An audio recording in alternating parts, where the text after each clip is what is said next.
Aujourd'hui, nous recevons Gérard Mordillat, qui reprend à l'écran son grand roman Les vivants et les morts.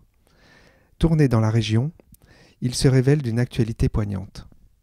J'ai la chance d'écrire des livres et de faire des films et j'ai l'impression qu'il n'y a pas de hiatus entre ma façon d'écrire et ma façon de faire des films et que ça allait naturellement de l'un à l'autre, l'un, selon l'expression de Mallarmé que j'aime beaucoup, la littérature et le cinéma s'allumant de feu réciproque.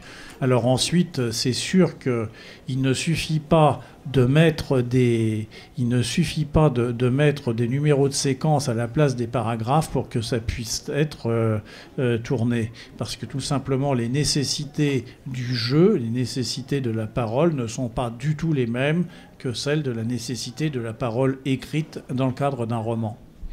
Vous savez, le monde du travail est quand même le grand absent du paysage audiovisuel français, que ce soit à la télévision ou au cinéma, et du paysage romanesque, contrairement à la tradition anglo-saxonne ou à l'Allemagne, par exemple.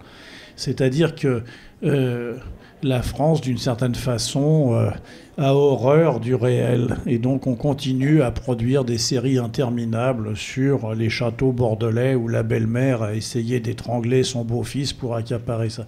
Ça paraît l'usine à rêve. Mais arriver à parler du monde dans lequel nous vivons au quotidien, c'est toujours très très difficile.